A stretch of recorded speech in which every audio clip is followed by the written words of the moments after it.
tá numa mata 3 horas da manhã segurando um fuzil não tá fazendo turismo. Esses narcoterroristas, eles deixaram de ter uma renda apenas de vender cocaína e maconha.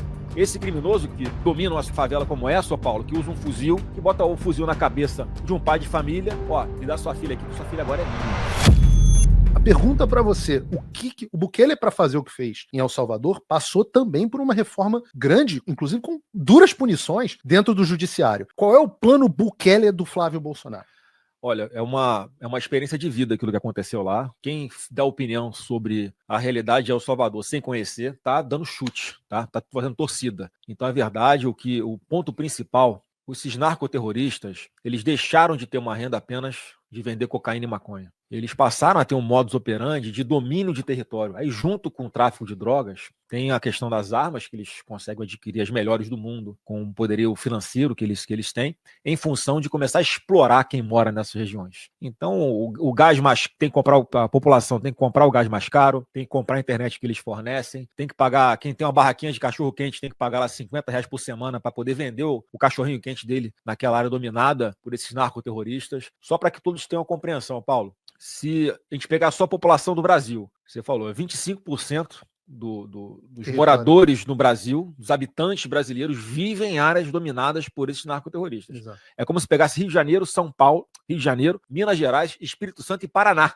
Olha o tamanho, olha quantas milhões de pessoas. Seria um dos maiores quase países. 30 milhões de pessoas vivendo sob o domínio desse tipo de marginal. E assim, o que eu tenho feito como presidente da Comissão de Segurança Pública? Cara, não tem outro caminho. É endurecimento da legislação penal de verdade. Tem que construir muito presídio. Esse papinho tem que construir mais escolas, menos presídios. A gente tem que construir escola, só que tem que construir muito presídio, porque as pessoas têm que cumprir a pena às quais elas foram condenadas de verdade. Mas as pessoas cometeram crimes, não é? Inventar quem está com camisa amarela do Brasil passeando em algum lugar porque quebrou uma vidraça em Brasília é condenado a 17 anos de cadeia, não. Tá? Não é pichar uma estátua com batom que é crime. Criminosos que geram terror para as ruas. Esse criminoso que domina uma favela como essa, São Paulo, que usa um fuzil, que bota o fuzil na cabeça de um pai de família, ó, me dá sua filha aqui, que sua filha agora é minha. Eu vou ficar usando a tua filha, estuprando a sua filha o tempo que eu quiser, porque eu que mando aqui. A gente tem que libertar essa menina. A gente tem que libertar esse pai que fica impotente e não tem o que fazer, vendo sua filha ser raptada para ficar sofrendo na mão de marginal como esse. Não dá para ter pena desses caras. Por isso que eu fico indignado quando vejo pessoas defendendo ainda,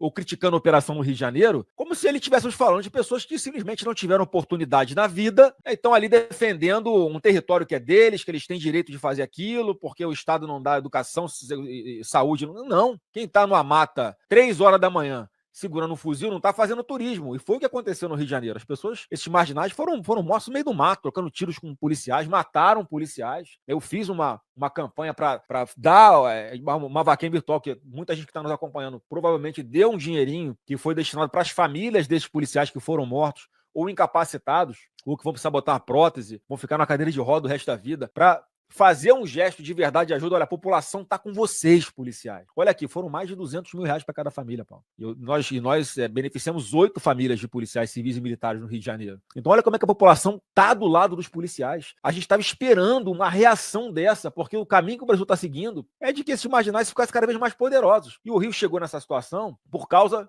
de uma intervenção do Supremo Tribunal Federal. Tem uma coisa que é chamada ADPF 635, que foi o relator do ministro Fachin no STF, que ele dava ordem para ele, passou a ser o secretário de segurança ad hoc do Rio de Janeiro. Olha, a polícia não pode entrar aqui, para a polícia fazer uma operação em algum lugar, tem que avisar para a Secretaria de Saúde estadual, municipal, tem que avisar para a Secretaria Estadual, Municipal de Educação, tem que avisar para o Ministério Público, tem que avisar para a Defensoria Pública, tem que avisar o Supremo. Quer dizer, eles inviabilizam, tem que depois fazer um relatório de tudo, porque que cada tiro foi disparado, em que situação que o policial fez isso. É uma maluquice. Consequência prática, Paulo, os marginais se fortaleceram e o Rio virou um grande resort de marginais do Brasil inteiro e até de terroristas como Hezbollah, que a própria imprensa divulga. No Rio de Janeiro foram presos em Foz do Iguaçu, marginais presos do Hezbollah. Essas organizações terroristas estão dentro aqui, estão alinhadas com o CV, com o PCC. E como é que muda isso? Não tem jeito, é enfrentar legislação penal dura, que deixe esses marginais muito mais tempo presos, legislação que dê amparo jurídico para os nossos policiais fazerem o trabalho que tem que ser feito, porque não dá para o policial que passou por uma operação como a do Rio de Janeiro, ele agora está respondendo a processo, porque colocou a vida dele em risco para libertar aquelas pessoas daquelas favelas que eram dominadas. Esses caras não podem ser processados, eles têm que ser condecorados, pô. Essa mentalidade que tem que ser transformada, tem que ser trazida para dentro, essa mentalidade tem que ser trazida para dentro da legislação penal. E tem que construir muito presídio de segurança máxima para que eles fiquem comunicáveis, sem visita íntima, sem saidinha, tirar os direitos dessas pessoas para que entendam, olha, quem cometer crime no Brasil vai ficar muito tempo preso. E para fechar esse assunto, eu te dou um exemplo do que a gente acabou de conseguir mudar no Congresso Nacional. Eu acelerei esse projeto lá na Comissão de Segurança, estava pronto na Câmara, acabou que o Henrique aproveitou também esse trecho que eu vou falar. E era o seguinte, um dos exemplos de furo na legislação penal. O Superior Tribunal de Justiça, o STJ, no final de 2024, decide o seguinte, olha, um traficante que é pego com um fuzil, ele responde só pelo crime de tráfico de drogas e pega um aumentozinho pequenininho da pena porque está com fuzil. Como se o fuzil fosse um instrumento de trabalho do traficante. Isso foi uma decisão colegiada de uma corte superior no Brasil. O que a gente mudou nesse projeto? Olha, o cara vai pagar pelo crime do tráfico de drogas e mais uma pena pesada pelo crime de porte ilegal de fuzil dessa arma de guerra, começando com 15 anos de cadeia. Quer dizer, alguém hoje, que um traficante numa situação dessa, que pega ali 7, 8 anos, Paulo, e se nem começa no regime fechado, começa com pré-pena no regime aberto, a partir da entrada em vigor desta lei, que o Lula não sancionou ainda, se sancionar, ele vai pegar a pena do tráfico mais a pena do porte ilegal de fuzil, então ele já parte de uma pena de no mínimo ali uns 14, 15 anos, e que ele começa no regime fechado. Você sabe que aqui na Flórida, qualquer crime que você cometa com arma de fogo, no momento em que você utilizou uma arma de fogo, a pena mínima é de 10 anos de prisão sem progressão? Tem diversos modelos que são interessantes pelo mundo, aquele também das 3 oportunidades de crime, na terceira você fica o resto da vida preso, você errou uma vez, você pagou pouco. Você errou a segunda vez, você já pagou uma pena maior. A terceira vez não tem pau, você vai ficar preso a eternidade.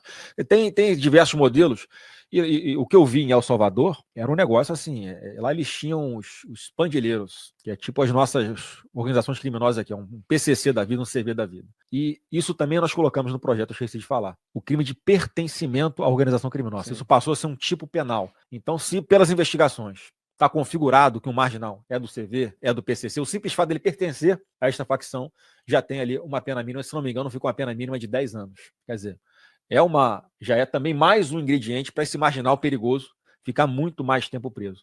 E lá, a gente sentou com o ministro da Segurança Pública deles, lá em El Salvador, e ele falava assim, Flávio, se El Salvador conseguiu fazer, que é muito menor, com muito menos dinheiro, o Brasil tem toda a condição de fazer também, basta querer, basta tratar bandido como tem que ser tratado, como bandido tem que ser tratado, né, e batalhar por aquelas crianças ainda que não foram para a vida do crime, mas começam a ser aliciadas para que elas não vão, que elas realmente tenham um caminho, uma alternativa, que é isso que eu acredito de verdade. E aí a gente tem que investir na educação básica, mas esse é um outro debate, vamos falar aqui da parte de segurança né, depois que o caldo já entornou, como eu falo. Então eles levaram a gente para dentro do CECOT, que é um centro lá de combate às organizações terroristas em El Salvador. A gente entrou lá, cara, são celas assim para 280 presos juntos, todo mundo de branco, roupa branca, todo mundo tatuado, porque lá as tatuagens identificam de qual facção criminosa essa pessoa pertence, e ali não tinha ninguém condenado a uma pena mínima abaixo de 20 anos de cadeia. E como é que funcionava lá? Os pandilheiros, eles simplesmente eram guerras de facções que elas dominavam os territórios. Então o território aqui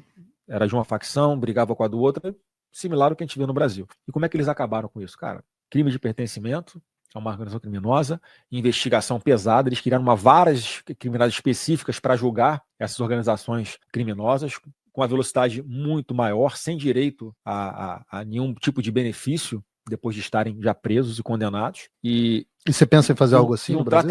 Um tratamento nesses nos presídios, que era tratamento de regime disciplinar diferenciado. Olha, você tem direito a 2 horas de banho de sol por dia, você pode fazer aqui uma atividade física, você pode ter aula de religião, eles levam isso para dentro do presídio também. Eu, como fui estagiário da Defensoria Pública quando eu fiz faculdade de Direito, eu estagiei em Bangu 2. E eu presenciava ali, Paulo, que quando um preso se converte, a taxa de não reincidência dele é muito maior. Então, assim, a igreja dentro dos presídios recupera muito mais do que o próprio Estado. Isso é comprovado cientificamente. Então, assim, a situação ali em El Salvador se resolveu dessa forma. Os caras ficaram presos pelo menos 20 anos. Então, assim, esse cara que está na cadeia não está na rua matando mais ninguém, estuprando ninguém. E só para fechar esse assunto, eles botaram para a gente lá 5 marginais, né, de frente para a parede, algemados. Os caras saíam da cadeia, da cela, vinham para o corredor. Aí eu começava a ler a ficha corrida dos caras na frente deles, né? Ó, esses 2 aqui, eles eram de uma pandilha e deram a ordem para que eles tocassem fogo, atirassem fogo num ônibus. E eles deviam estar doidões, né, cheiradão de cocaína, sei lá, alguma droga eles estavam usando. Tocaram fogo com as pessoas dentro do ônibus e aqueles desesperados que derrubavam a janela para sair do ônibus, quando conseguiam sair pegando fogo, eles ainda fuzilavam para garantir que as pessoas iam morrer. Então estavam condenados lá a mais de 1000 anos de cadeia. Esses daqui eles sabem que nunca mais voltam. E a família deles é grata ao Estado, porque as pessoas que eles mataram e sumiram com os corpos, muitas vezes, as famílias não podem nem fazer o enterro para chorar. Meu Deus. Essas pessoas que foram assassinadas. Os familiares deles sabem que eles estão aqui, que eles estão vivos, cumprindo pena, mas sabem que eles estão vivos. Aí, uma outra situação. Esse aqui matou mais de 300 pessoas. Quer dizer, olha o padrão das pessoas que estão ali naqueles presídios. Mais de 300 pessoas também condenadas a mais de 1000 anos de cadeia e não vai sair. A pessoa sabe que ela vai morrer ali, não vai ter direito a benefício nenhum. Então, assim, tem que ter algo, se não igual, mas muito similar, porque não dá mais para transigir com esses marginais violentos, porque a população não aguenta mais, isso se alastrou, em especial onde os governos são de esquerda, aqui no Brasil. Sim. Eu pergunto se essa questão de varas especiais e prisões especiais para as organizações criminosas é algo que você pretende... Pretendo, e eu tenho que fazer igual lá em El Salvador. Um outro mito que eles derrubaram lá, Paulo. As pandilhas que eram rivais, todo mundo cumprindo pena junto na mesma cela. Não tem que separar por facção, não. Eles se entendem aqui dentro. E quem resolver brigar, quem resolver fazer alguma coisa contra a integridade física do outro da facção aqui, sabe que vai para um regime ainda mais grave, então eles não fazem. Nunca teve briga ou tentativa de uma facção, de um membro de uma facção querer matar um membro de outra facção. É um regime que funciona, um regime que a todo momento ali eles fazem um grande esforço para que não haja nenhum ato de corrupção ou de favorecimento com relação aos preços, e que funciona bem. O resultado está aí. El Salvador, há 5 anos, tinha uma taxa de homicídio de 138 por grupo de 100 mil habitantes. Hoje a taxa de homicídio lá é 1,4 por 100 mil habitantes, é simplesmente a menor taxa de homicídio do mundo em El Salvador. Uma coisa absolutamente impressionante.